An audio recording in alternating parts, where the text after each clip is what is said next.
particularly before 3000 years, we are discussing priority. So first, we are discussing about river Nile, that is Egyptian civilization. River Nile is having origin in Africa, towards the equatorial region of Africa, and then it flows northwards, crossing out entire grassland and then entering in the desert, that is the world's greatest desert, that is Sahara Desert. Whereas the world's longest river, that is flowing through world's greatest river, that is a miracle you can consider, where uh, Egyptian civilization was developed. Some 6000 years ago, this civilization was developed.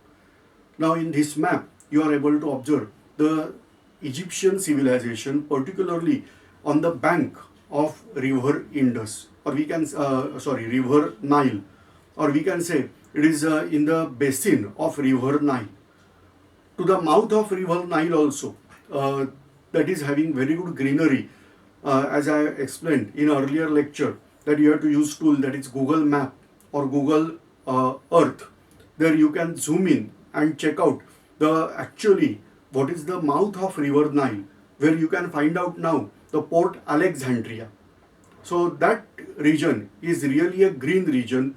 Then in the basin of river Nile, that is also green region. But other than that, the region is desert. And in their part, the civilization developed, that is Egyptian civilization.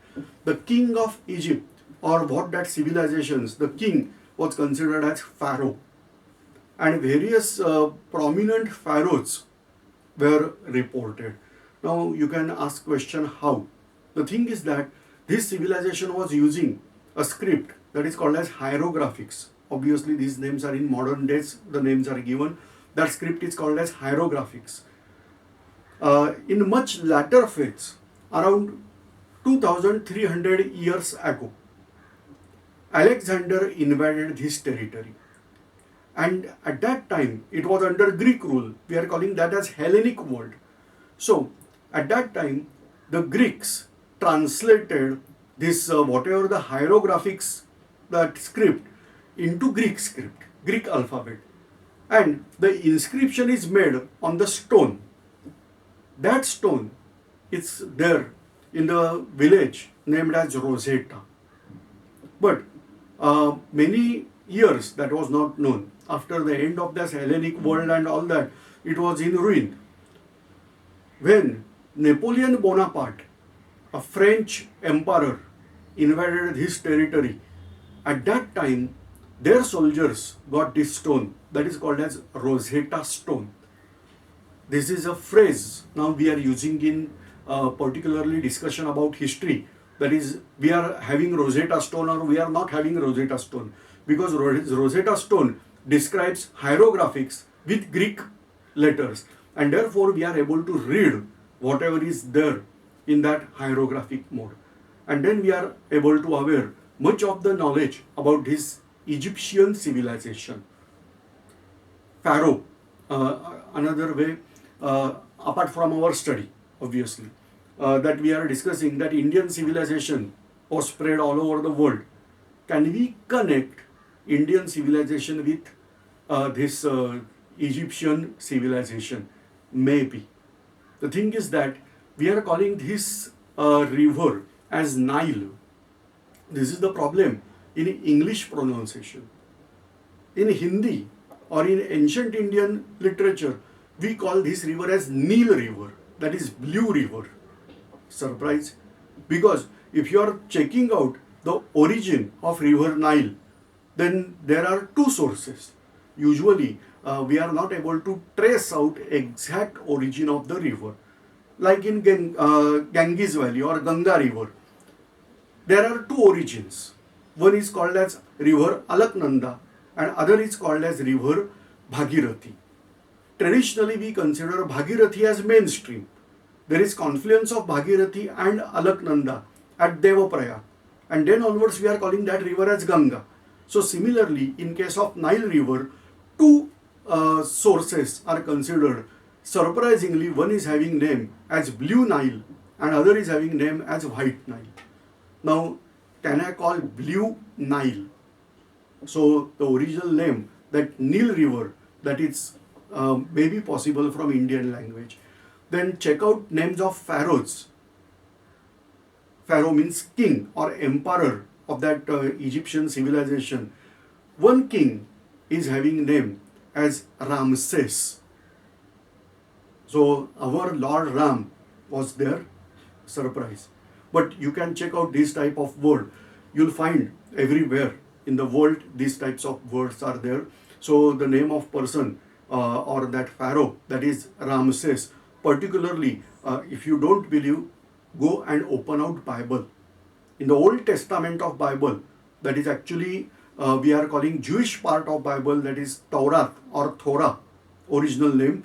There you will get reference that Moses, the prophet of these Jewish people, that Moses, or that is also called as Musa.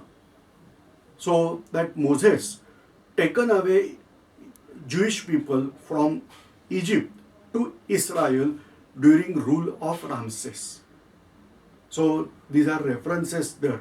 So this is, we are just discussing about Egyptian civilization. You are familiar that they were having huge constructions of pyramids over there made up of stone.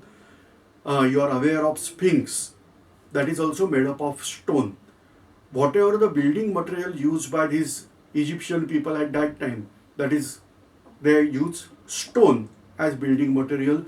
Particularly, just check out this map once again, where you will find that Africa is connected with Asia continent. There is small peninsula. That peninsula is called as Sinai Peninsula.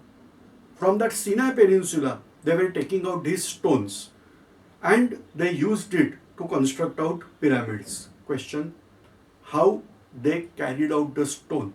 Nearly single stone weighs around 2 metric ton, approximately 2000 kilogram.